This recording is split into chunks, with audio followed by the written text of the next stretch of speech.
Hola, bienvenidos al canal de YouTube de Sicómoro, a esta segunda actualización sobre los actuales conflictos que vivimos en el mundo. Contamos con la participación, como ya anuncié en la primera, con la que iniciábamos esta serie, del coronel Fernando Fuster.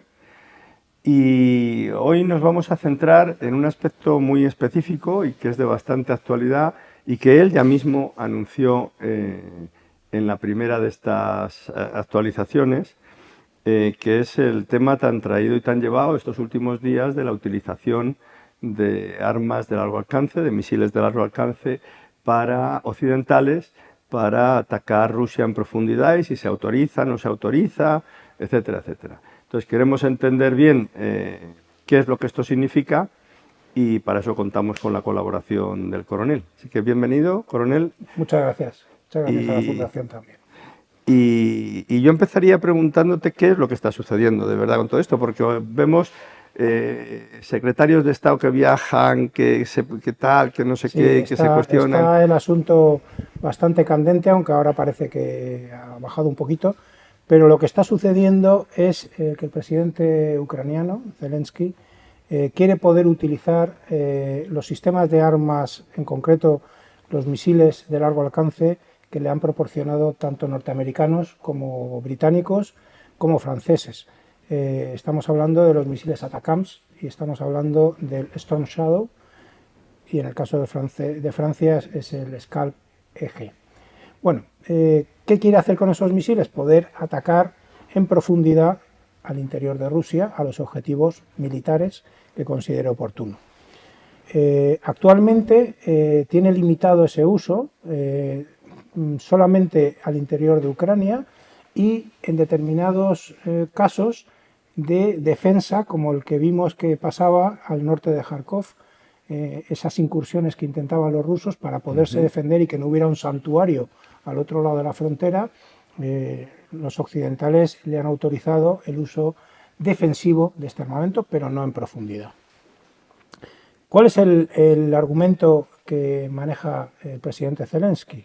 Bueno, él dice que la mayoría de los ataques se podrían evitar si ellos pudieran utilizar ese armamento en profundidad, puesto que, según él manifiesta, los ataques provienen fundamentalmente de las fuerzas aéreas rusas utilizando bombas planeadoras. ¿Y qué es eso de las bombas planeadoras? Para Bueno, los que no tenemos sí, las bombas ni idea. planeadoras, que no es un invento ruso, pero que los rusos han conseguido poner en práctica con bastante eficacia. Se trata básicamente de coger la típica bomba de gravedad de toda la vida. De hecho, ellos tienen almacenadas cantidades ingentes de la época soviética. Son bombas de 500, 1500 o 3000 kilos. El conjunto de la bomba, el explosivo más o menos, para que nos hagamos una idea, es la mitad de las cantidades que he dicho. Perdona, Fernando, cuando hablas de bombas de gravedad, son las que estudiábamos en el Sí, bachillerato, de las caen... parábolas, ¿no? Las que dibujan las parábolas. No, eso es un proyectil, pero una bomba es la que suelta un avión y que cae por gravedad. Simplemente. Pero entonces, estas bombas, que es lo que iba a decir ahora, lo que han hecho los rusos ha sido transformarlas en una munición inteligente. ¿Qué quiere decir?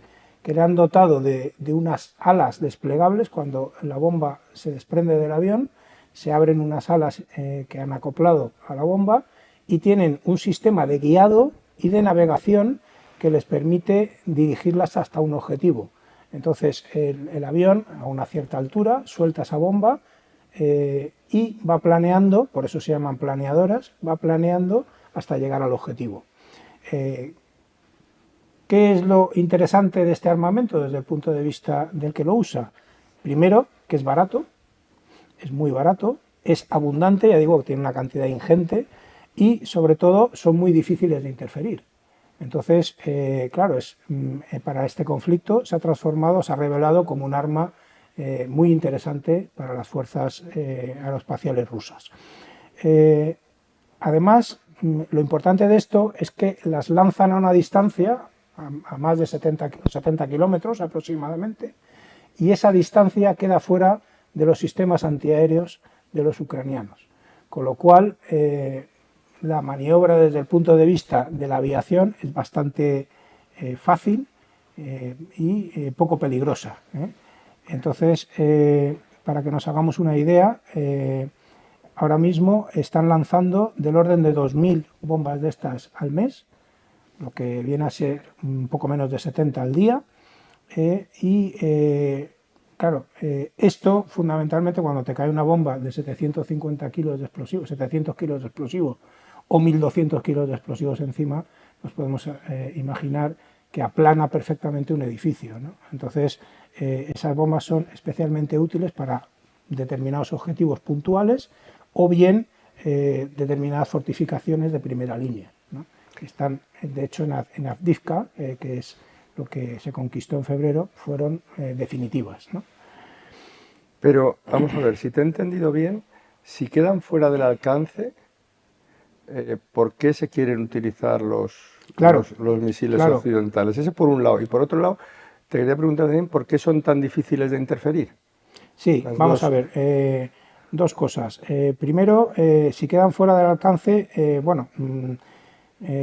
realmente lo que quieren hacer los ucranianos es atacar las bases donde están los aviones antes de que despeguen y atacar los centros, los polvorines, los depósitos de munición de esas armas antes de que puedan llegar al avión. Es decir, no es el avión en vuelo, no es el misil cuando va cayendo, o la bomba cuando va cayendo, sino es la fuente, el avión antes de salir, ¿no? Entonces, o la propia bomba en su almacén. Claro, ¿qué pasa? Que los ucranianos han dispuesto de drones para realizar esas misiones, tienen drones propios, que de hecho han llegado a distancias, bueno, de hecho ayer mismo hubo un ataque contra un almacén de municiones en el que la distancia eran como 470 kilómetros de la frontera ucraniana y 420 de Moscú, es decir, está bastante más lejos de lo que puede llegar un misil ATACMS, que son 300 kilómetros. Con sus propios drones. Con sus propios drones. Entonces,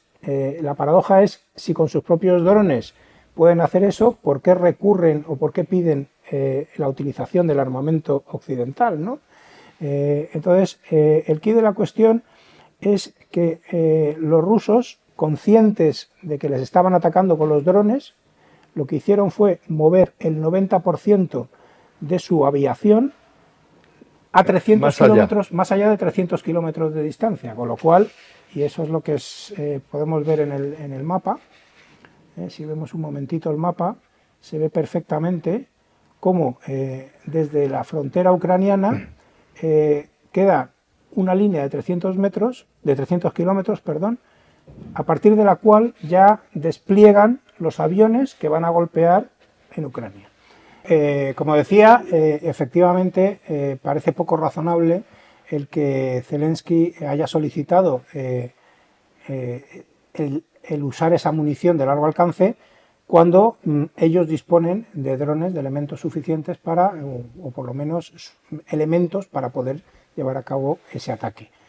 Y ese es el argumento que ha utilizado el secretario de Defensa norteamericano para decir que no era conveniente, pero lo cierto y verdad es que no tiene suficientes drones para llevar a cabo esas acciones y de hecho lo que está pidiendo es más capacidad para poder atacar esos aeropuertos, esos objetivos militares, esos depósitos de municiones.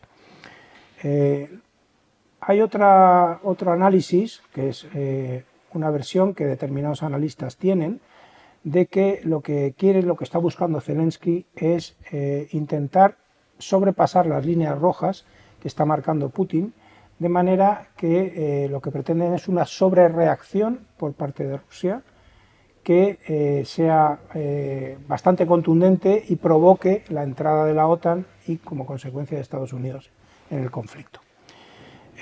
Por su parte, Putin ya advirtió que si la OTAN o los países occidentales autorizaban este uso, significaría que la OTAN estaría en guerra con su país. ¿Cuál es el argumento que emplea Putin? Vamos a decir que emplea un argumento oficial y yo creo que tiene un temor. El argumento oficial es que Kiev no tiene la capacidad para manejar esos sistemas de armas, puesto que técnicamente no está capacitado, no tiene personal capacitado que lo pueda hacer, y tampoco tiene los datos necesarios que hay que incorporar cuando se programa la misión de vuelo del misil, que son datos que provienen de satélites y por consiguiente que no los tiene como propios, sino que provienen también de Estados Unidos o de otro país. Además, yo creo que tiene un temor añadido, que posiblemente sea más entendible, que es el tema de que se está hablando también de la posibilidad de ceder a Ucrania determinados misiles, que son el JASSM, que es el JASM, que es el Joint Air Surface Standoff Missile, que es un misil que se monta en el F-16 y que tiene un alcance hasta 500 kilómetros en su versión, vamos a decir, básica, que sería la que podía cederse a Ucrania, no en su versión extendida, que son 900 o 950. Claro, el tema está, y esto es lo que hay que ver en el mapa, que si se utilizan estos misiles, hay que recordar que Moscú está aquí y está dentro del alcance de esos 500. El F-16 tendría que sobrevolar. Con lo cual, ¿no? el F-16 desde sobrevolando Ucrania podría lanzar ese misil y podría llegar hasta Moscú. Entonces, así las cosas, el tema parece bastante grave y eso ha provocado una reunión en Estados Unidos, en la Casa Blanca, entre Joe Biden, el presidente, y el primer ministro británico, Keir Starmer, el nuevo, en el cual se han analizado, entre otras cosas, qué va a pasar con esto, si se levanta la restricción o no se levanta. Esto sucedió el 13 de septiembre y la respuesta fue que de momento no se van a levantar. No parece que antes de las elecciones se vayan a levantar esas restricciones, en mi opinión. No creo que se vaya a ver, pero existe una división de postura real entre los aliados, incluso dentro de la propia administración Biden.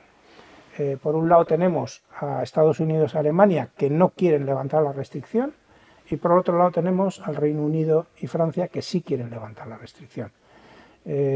A su vez, dentro de la administración norteamericana, el secretario de Estado sí quiere levantar, el ministro de Asuntos Exteriores quiere levantar la restricción porque considera que es un compromiso que se tiene con Ucrania. Sin embargo, el secretario de Defensa, el ministro de Defensa y la comunidad de inteligencia dicen que no. Y dicen que no por una sencilla razón, porque creen que esto va a escalar el conflicto y creen que además Putin tiene bazas para poder, si se llega a esa medida, poder de alguna manera perjudicar a los norteamericanos. En concreto, puede apoyar el desarrollo nuclear iraní, por ejemplo, o bien podría facilitar a Irán o a los proxies de Irán, es decir, el eje de resistencia, podría facilitarle determinado armamento para atacar a los norteamericanos que hay desplegados en Oriente Medio. En fin, el tema tiene aristas y es bastante complejo. Entonces, si entiendo bien, según lo que tú valoras, parece más probable que se vaya a respetar la línea roja de Putin que no. Bueno, si te soy sincero, Ángel, tengo mis dudas, tengo mis serias dudas, porque es verdad que no parece evidente que vaya a ser antes del 5 de noviembre, por la razón de las elecciones presidenciales, pero lo que sí ha sucedido es que sistemáticamente han ido cayendo las líneas rojas una detrás de otra. Recuerdo el tema de los carros de combate, recuerdo el tema de los aviones F-16, todo eso fueron líneas rojas que en su momento se fueron poniendo y que han ido cayendo. Entonces, una Ucrania apurada en un momento determinado podría, de alguna manera, crear un estado de ánimo en los gobiernos occidentales, de forma que se vieran tendentes a intentar facilitar el rescate de Ucrania, ¿no? Y a lo mejor podrían querer implementar esta medida, ¿no? Y en ese caso, ¿crees que se podría dar una división en Occidente? Es decir, ¿ves factible que pudieran decidir los franceses o los ingleses y los franceses juntos frente a Estados Unidos el autorizarles sus propios misiles de largo alcance y los Estados Unidos no. Bueno, yo creo que aquí va a haber una decisión bastante coordinada. Creo que eso se ha hecho bastante bien durante toda la guerra y aunque a lo mejor tarde más o tarde menos, pero la decisión yo estoy prácticamente convencido de que va a ser unánime. Conjunta. Como sea, pero será unánime, es un poco el espíritu de la alianza. La alianza, las decisiones siempre son por unanimidad, bien inspiradas por un país o por otro, generalmente por el país líder, pero sí está claro que las decisiones siempre se llevan a ese puerto, ¿no? Lo que sí quiero decir es que si se toma esta decisión va a colocar a Putin en un lugar bastante complicado frente a sus halcones, porque sí le van a pedir una respuesta muy contundente que seguramente sea indeseada. Yo veo que el riesgo de escalada, en mi opinión, es real. Lo que pasa es que, si te he entendido bien, incluso antes del uso de armas tácticas nucleares, puede haber un par de opciones de respuesta por parte de Rusia, sí, ¿no? Sí. Tanto lo de que comentabas de reforzar a Irán en todo su programa nuclear. Es verdad que Putin siempre, a pesar de lo que pensemos en Occidente, Putin es bastante frío en sus medidas y no es osado a pesar de la invasión y a pesar de todo lo que hemos visto, no es especialmente osado en sus medidas, ¿no? Entonces,